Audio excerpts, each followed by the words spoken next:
We know that Women's Day is tomorrow, and one of our hashtags is Embrace Equity. Everybody benefits from Embrace Equity. And one thing that I'm going to ask you in the comments to do is to put the hashtag Embrace Equity, and you have to do the pose. I can't see you, but I'm going to trust that you can do the pose. This is what we're doing right now for the International Women's Day. So I really hope you're writing in the comments. I'm going to give the first few people a shout out that are writing the Embrace Equity comment. So we're waiting. While we're waiting as well, we have our next group that is joining.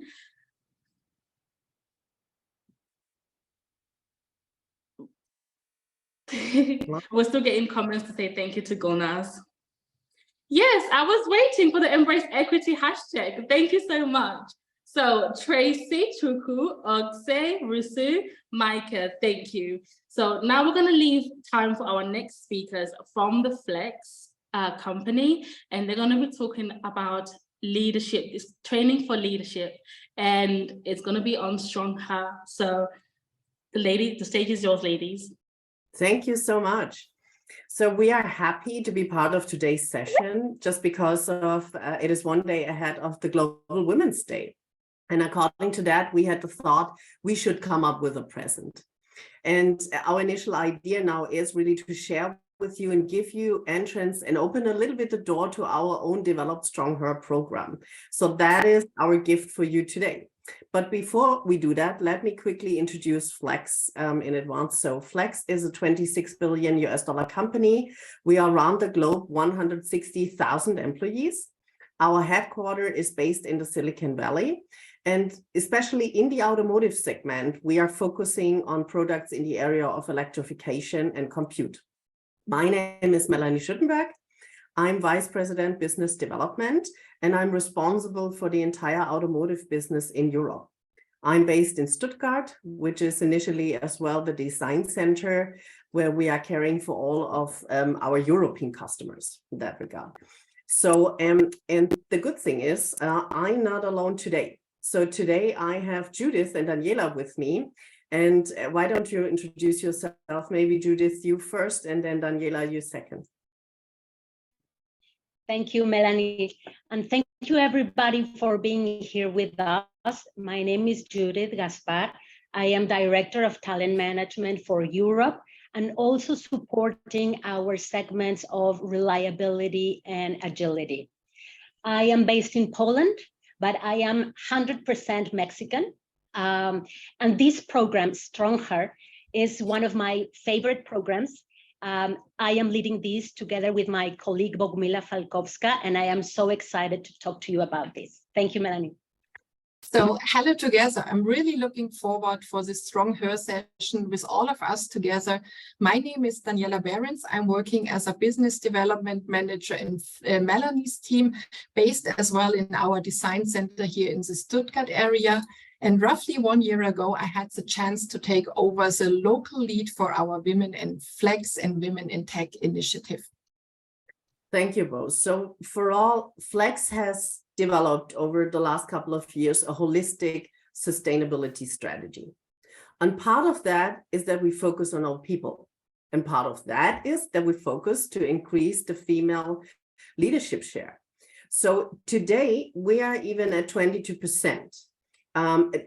At director level and the level above. This is what we have in our situation today at Flex. This is even good, but we are not done yet, right? So our target is, of course, to have an equal share. And therefore, you need the right tools. And one of the tools is going to be explained now by Judith. Judith, just take it away.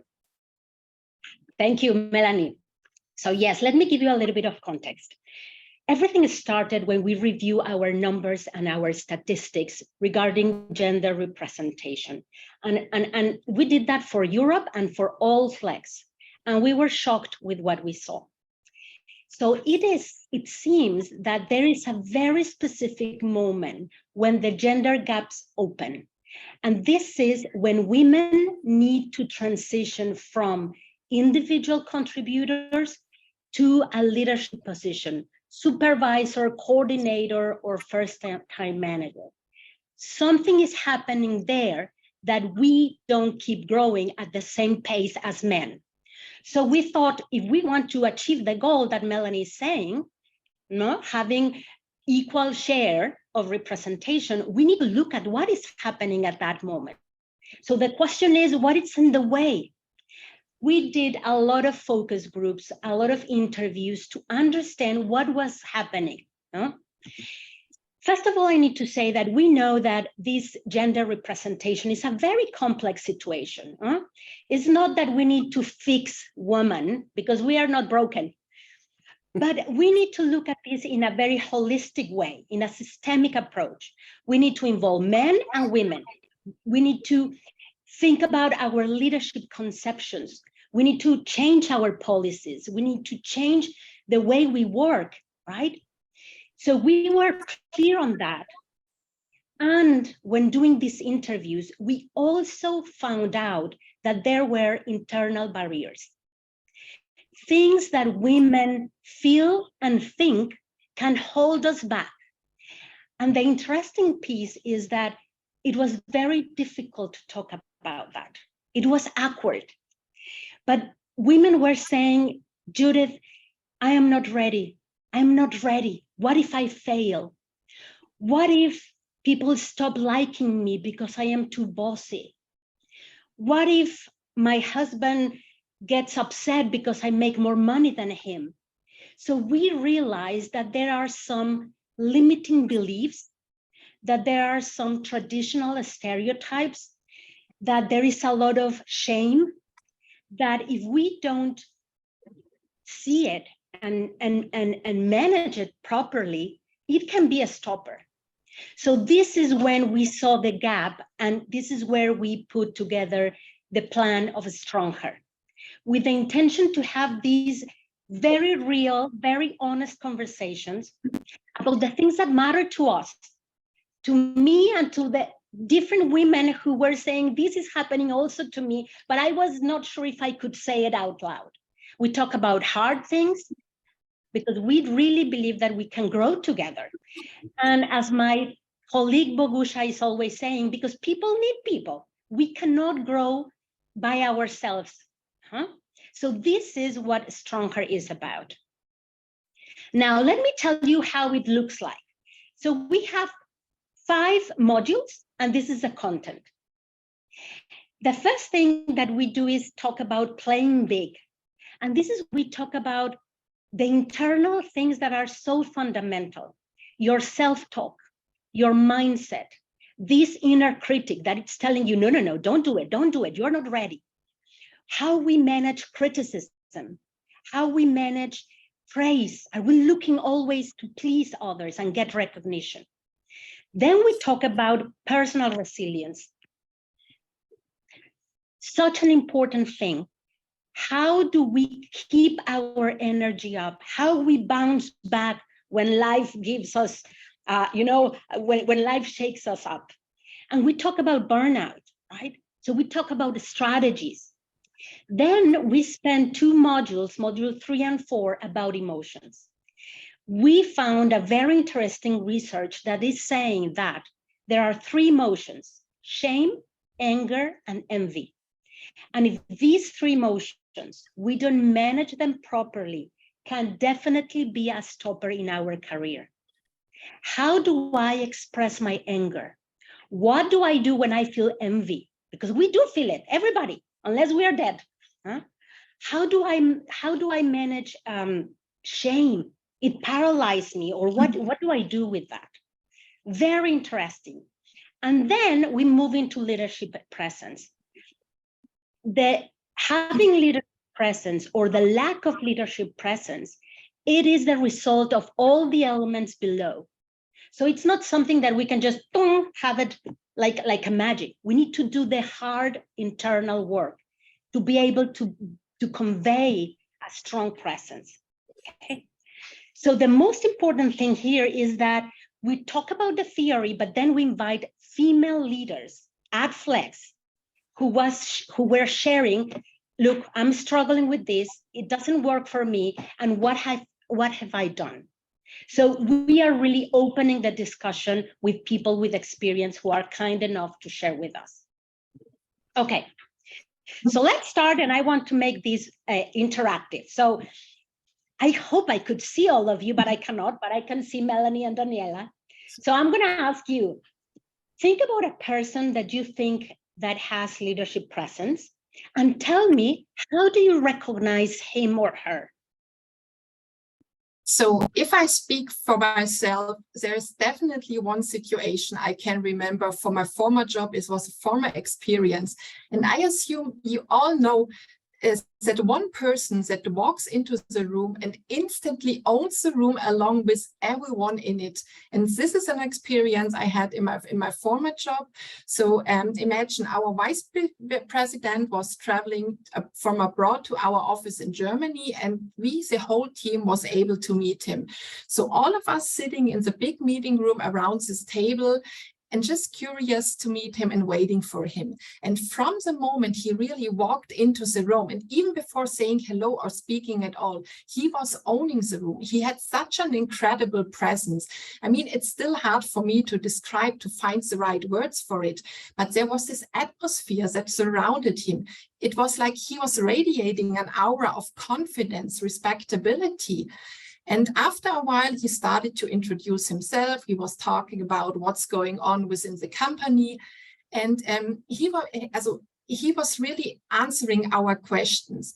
So he was there, and I felt captivated by the first moment I saw him. He was talking. I was impressed by how he was communicating verbally as well as non-verbally.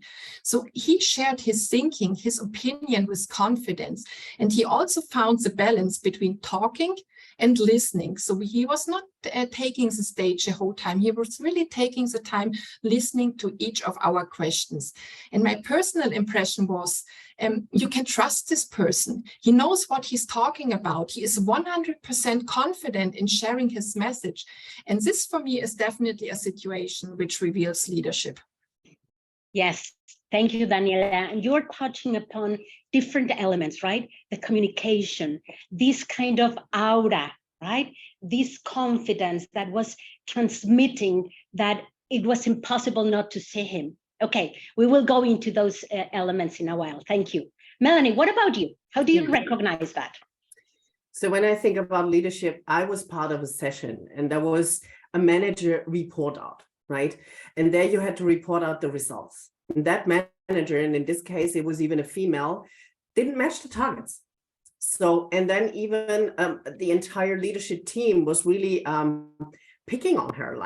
So they were really bringing hard tasks up. It was a crucial conversation.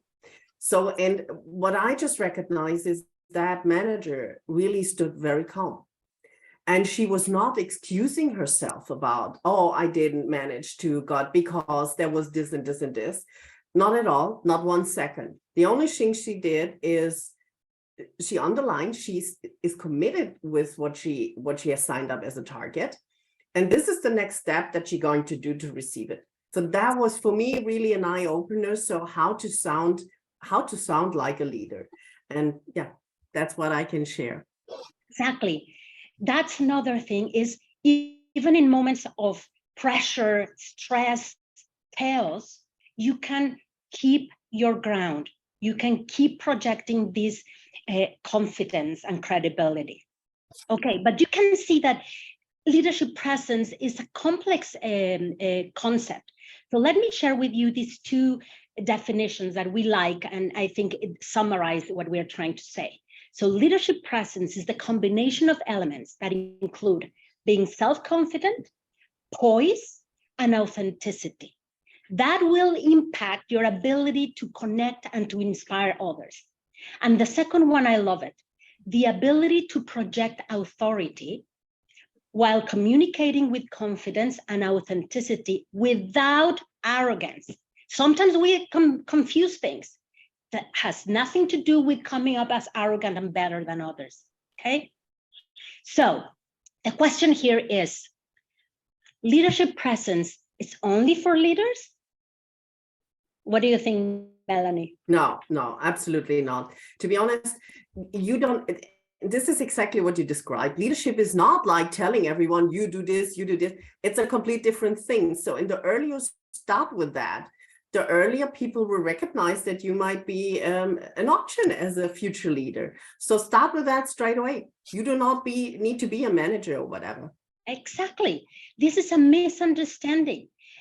Every time, no matter what your title is, how senior or junior you are, every time we are projecting.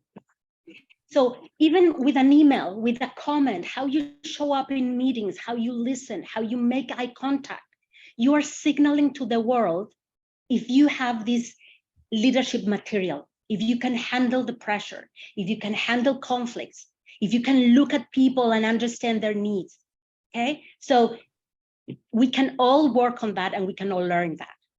Okay, so now let me go into this very nice framework from Sylvia Ann Hewlett. She's a writer, and she says that leadership presence is a combination of 3 elements: gravitas, communication, and appearance. So let me go one by one. Gravitas is how we act. The way that I behave is projecting that I have the credibility and the confidence that it says that I can handle the truth, that I can handle leadership pressure, right? And how can I demonstrate that I have gravitas? Gravitas is a Latin word that means weight, heaviness, right? So how can I demonstrate that? Is confidence and grace under fire. What Melanie was saying, right? Projecting that no matter how tough situation I can handle, I believe in myself, and therefore others believe in myself. Decisiveness, can I make decisions? And can I hold myself accountable for those decisions? Can I talk the truth, even if it's unpopular? And number 3 is emotional intelligence. Can I understand the audience, the other part, right? That's critical. But this is what conveys gravitas. And this is what makes people gravitate towards us. Number 2, communication. How we communicate, how we speak. So the question to you is, can you get your ideas across in a clear, concise, and crisp way? Or do you ramble and you repeat? Can we command the room? Can we say our things in a way that people listen to us? Right? Such an important element. And last but not least, and very important also, our appearance. It matters. So is the way we dress, is the way we move, is the way we stand up and the way we walk, conveying the message that I want to convey. These 3 elements underpin our ability to influence others. So that is important for your leadership presence. Okay, so now let's talk about the things that we do consciously or unconsciously that undermine your leadership presence. You will be surprised with these things, huh? And let me go one by one and give you a quick explanation. The first one is the out of power language.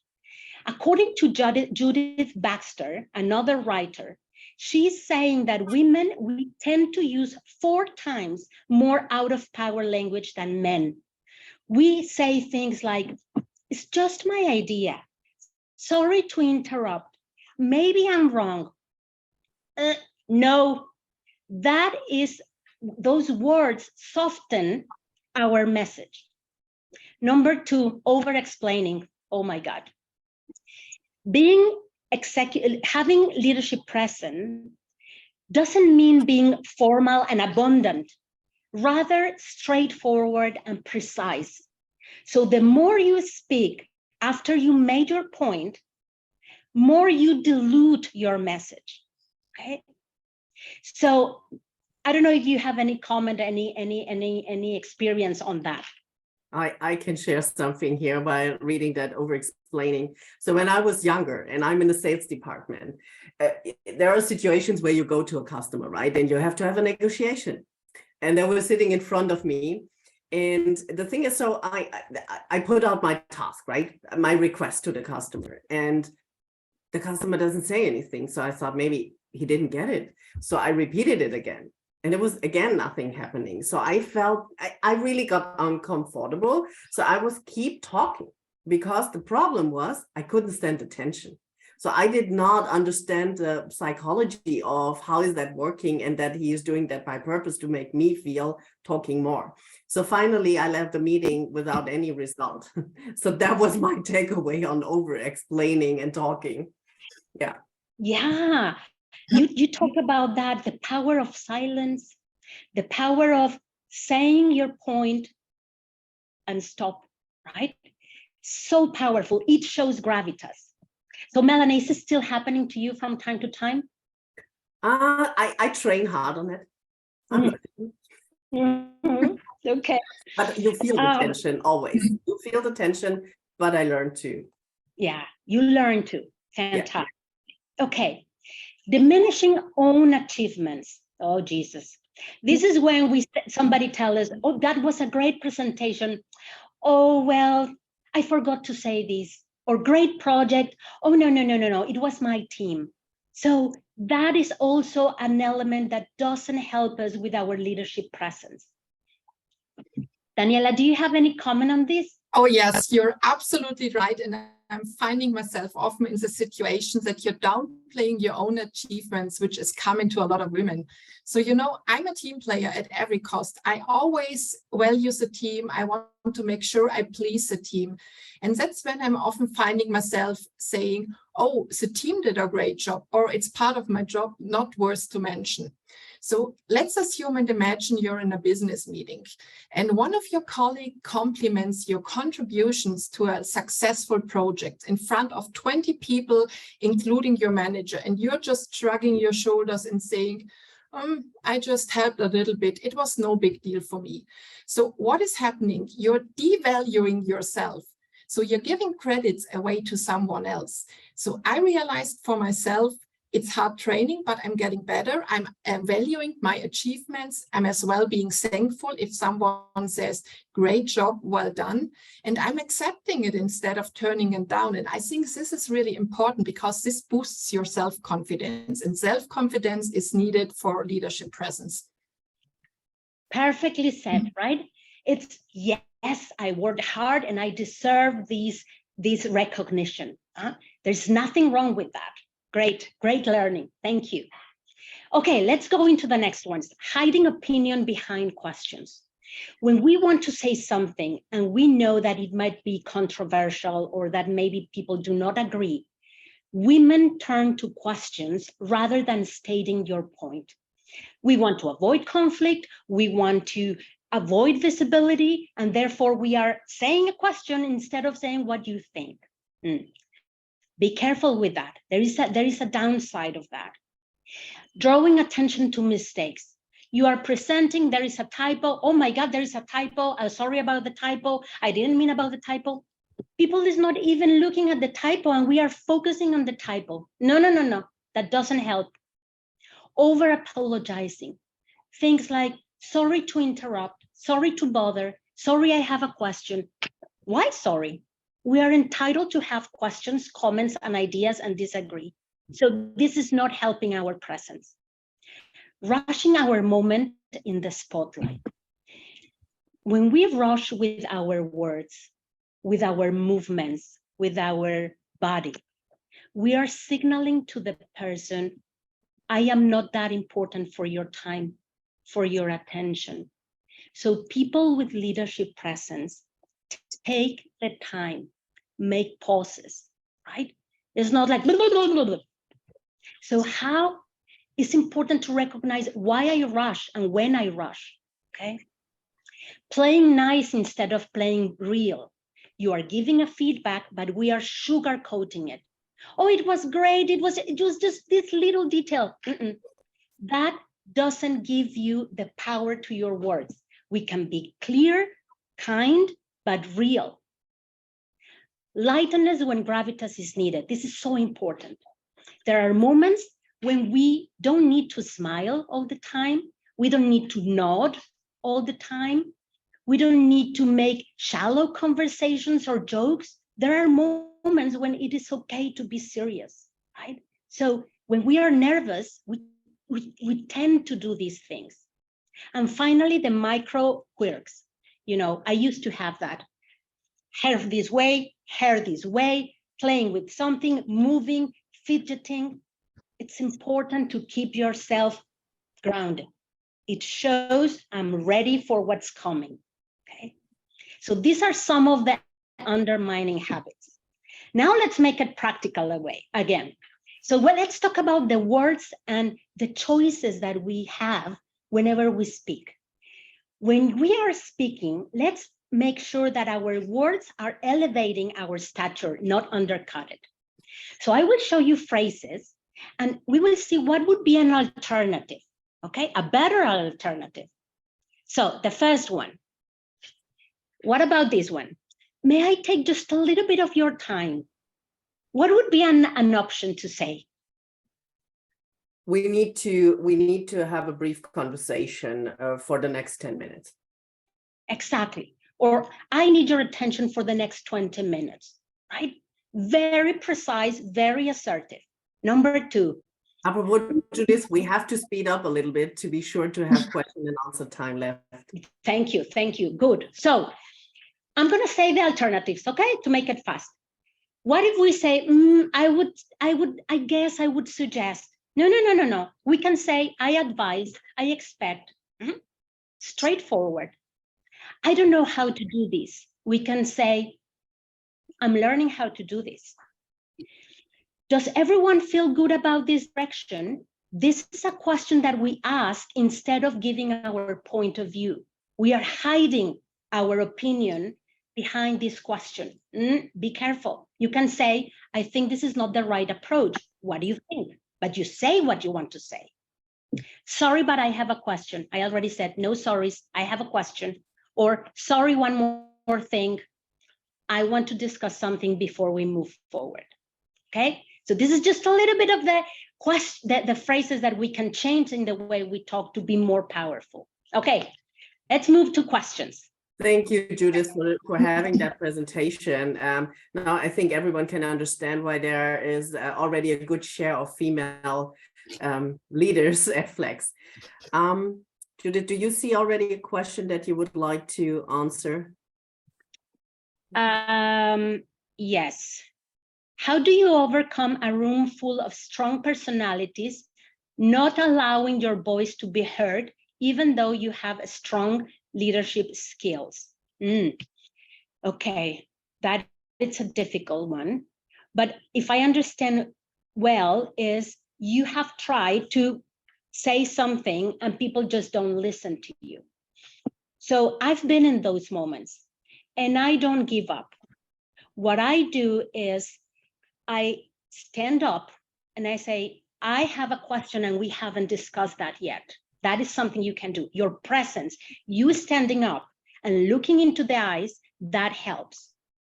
You can have a one-on-one conversation with whoever is managing that and say, I noticed that my question hasn't been exposed. So I need you to give me the voice, and you use your voice, right? I think those are two things that we can do. And I think you can train that a little bit. Open up a self-assume. This is how I train myself sometimes, and just try to speak loud and to see how is that working. How do you stand? How do you sound? Record it and have a look to it. What do you want to reshape on that one? Yeah. How to disagree. Do you have another question, Daniela? I have a question. So I think Vicky shared it. So she wants to know, how do you know if you have leadership presence, especially if you're working remotely? And I think that's a very good point, because first of all, you need to understand where you are in regards of your leadership presence. So to get a better understanding where you really stand, you can ask for feedback directly from your manager, reach out to colleagues, and set up a debrief after a meeting, or if you have had a leadership presence situation, ask what did I do well? What went well? When do I need to improve myself?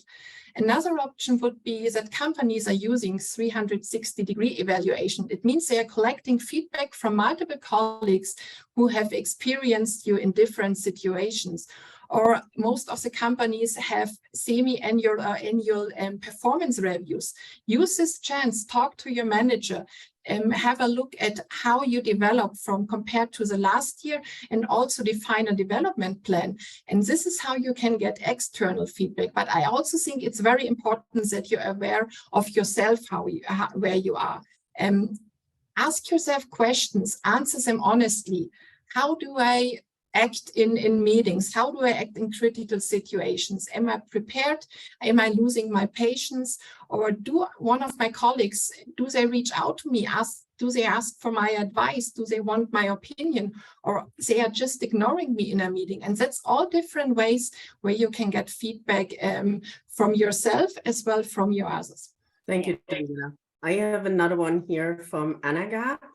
So, and she's student of leads, and she asked what kind of special skills and qualities is requested in automotive in a hybrid work environment. So actually, I would say the first skill set that you should have and the quality that you should have fun in what you're looking for to do as a job. Be highly motivated and be a communicator. To be honest, when I do hire people, for me, it is 50% minimum. It's not about what is your experience and where you work. This is all nice to have and should be appropriate for some of the positions. And the other thing is how you turn out as a human. How can you communicate? And this is exactly, Judith, what you highlighted. Yeah.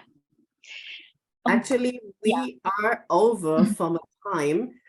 What we would do is collect all the questions that you pitched, and we will answer you that afterwards, maybe within the chat. That would be our offer. Thank you. Thank you, everybody. Thank you. Bye. Bye-bye.